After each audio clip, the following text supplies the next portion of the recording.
Hi guys, this is Teacher Sarah and Teacher Sal, and today we're going to be talking about Gideon. Oh, I can't wait to hear about Gideon. I know, it's going to be really good. Hello! Oh, help me, Teacher Sarah, please. What's wrong, Grandpa? I'm in so much trouble. Terrible trouble. Deep trouble. What did you do? It's going to be okay. What's going on? No, you don't understand what to do. I'm in trouble. Whoa, no, I don't know what to do. You know Alfred? Yeah, Alfred, your friend? Well, the friend, yeah, I put pudding in his shoes a few weeks ago. Yep, that's not something you forget. Yes, well, he asked me a question today. What question? I don't want to answer it. What question? He asked me if I put pudding in his shoes.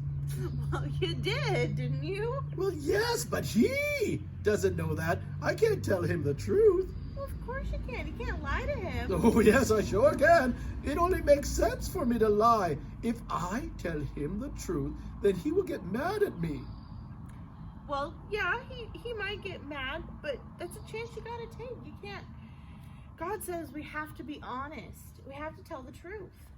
Even if it means I would get in trouble for telling the truth? Even if it means you get in trouble. Well, that's ridiculous. That doesn't make any sense. Why would God tell me to tell the truth and then it's going to get me in trouble? What does God want me to lose my friend? No, God doesn't want you to lose a friend. Then why in the world would he want me to tell the truth? Doesn't he see that? No, it doesn't make sense at all. Okay, it doesn't make sense to you. I get that. But God knows a lot more than any of us. And he wants us to tell the truth, because if we don't, people won't trust us. And if they can't trust us, they won't want to be around us, and they won't want to be our friends. Yeah, I guess that makes sense. Yes, because if they don't want to be around us, they won't be able to be friends. Okay. Yeah.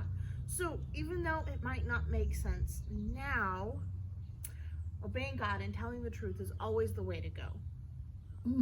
I guess you're right. If I don't tell the truth now, I might lose even more friends later. And on top of that, I would be disobeying God. And that's bad. That's sinning is a lie. Yeah, or lying is sin. One of those things. Yes, Grandpa, that's right. It's bad. It's lying. It's a sin. So even though it doesn't make sense, here's what you can do. You can say, I don't get it. That's okay. I'm going to obey and do it anyways. Woohoo! Yeah. Oh my goodness, that's a very good one. Yeah, that's pretty clever, right? I'm going to use your advice. I'm going to go tell Alfred the truth right now. Okay, good job, Grandpa. Will you pray for me? Yes, I'll pray for you, I'm Grandpa. going to need it. Okay. Okay. And bye, kids. Bye. Enjoy the lesson. And Teacher Sarah, thank you. You're welcome. Bye, Grandpa. I can said that without my mouth moving. Okay, bye. Bye, Grandpa. So we're going to be talking about Gideon. And Gideon was just this farmer from this not very significant family. He was just a farmer. And when God's people, the Israelites, were going to war, he got very scared. And he hid in this big, giant wine press, kind of like a big, giant barrel type thing, full of grapes and stuff. So he hid inside of there, and an angel appeared.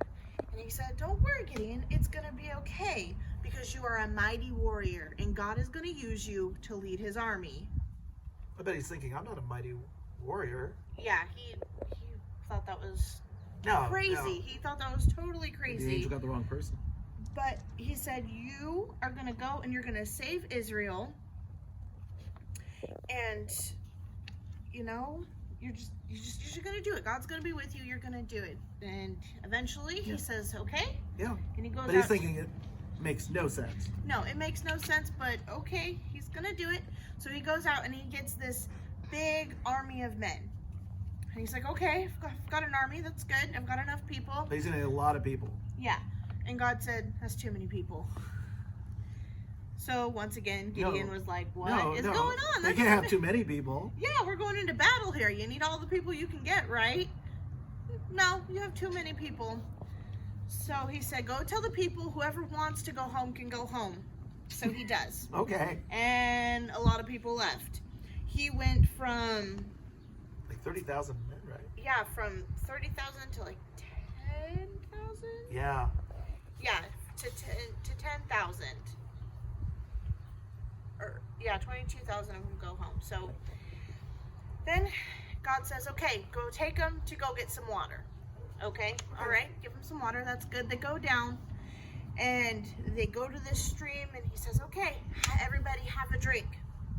And God says, "Okay, all of the men that were watching and looking while they drink, those are the men that can stay. All the other men that just dove in and started drinking out of the water, those guys gotta go." I would go home. They and once again, Gideon's like, "But that's even less people. I need all my people to go to battle with me. I'm just this farmer dude. I don't know." Now this really doesn't make sense because Yeah. now he's like, okay, I lost. Okay, you cut me down, but now you're sending the rest of them home? Yeah. How many do you have left? He has 300 left. And he tells each of them to get a trumpet, a jar, and a torch. No, wait, no, they're going into battle. Yeah. They need like weapons. Why are they getting a trumpet, a torch, and a jar? Yes, a trumpet, a torch, and a jar. jar. No weapons, nothing. That's all they need. They need their trumpet, torch, and a jar. So imagine you have kind of this big mountain, but it's got a pit in it, a little valley in it. And the enemies are all in this valley. So Gideon had his 300 men go up around the sides of the mountain, and he With was the told, with trumpet and the trumpet, the And the jar. torch and the jar. Yes. So what happened was God told Gideon to now make noise, fling your. They waited till dark. Okay, so they have their torches, so all you see is fire, and you hear these trumpets, and you hear all these jars smashing. Total chaos. It's dark. The enemy can't see what's going on. They're freaked out. They give up. They just completely give up. They start attacking each other. They started attacking each other, and then they were all gone.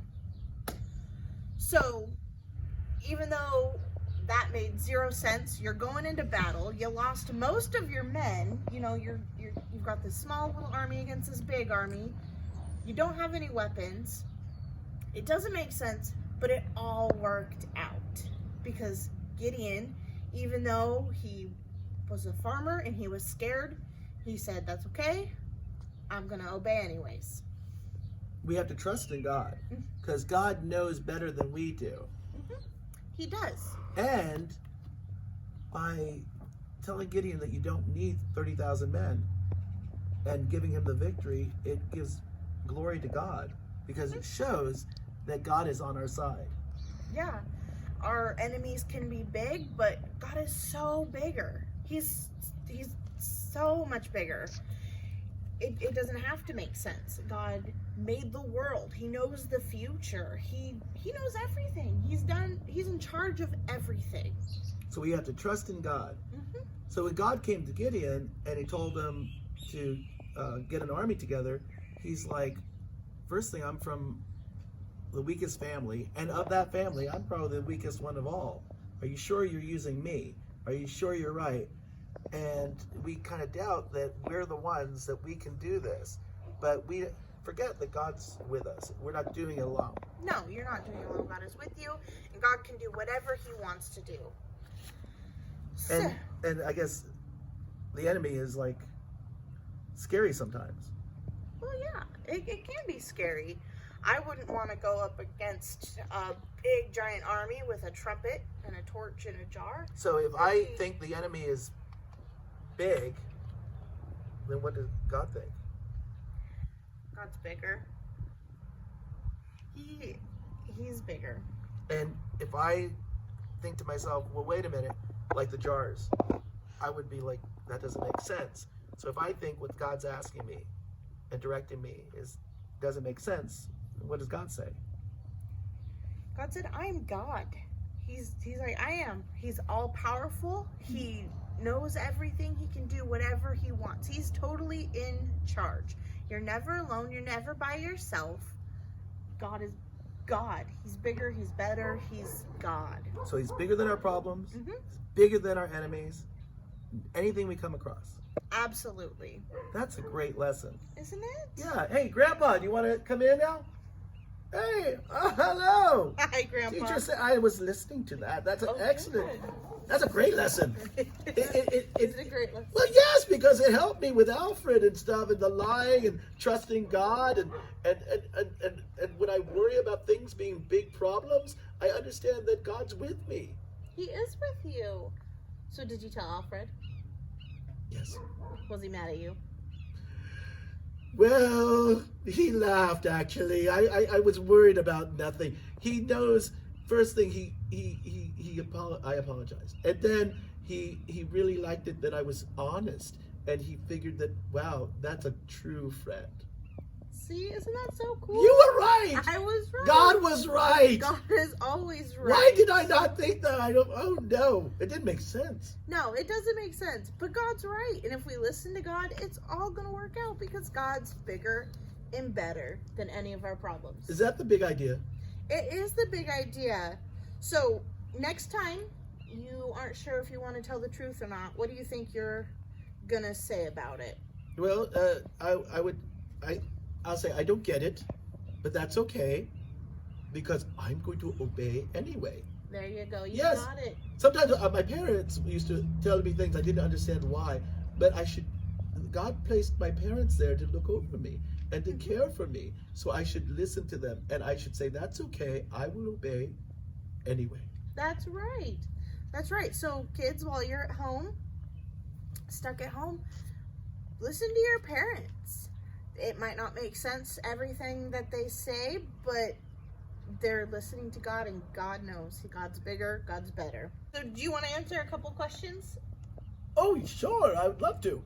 Okay, so how many men did Gideon end up having in his army? 300. 300 That's men. it. That's it. And they didn't have any weapons. What did they have? They were carrying those jars and torches and musical things. The trumpets. The trumpets. The trumpets. Yes. That's right. Okay, so even though our enemies are big, what does God say? That God is bigger. God is bigger. Now, do you know our verse for the day?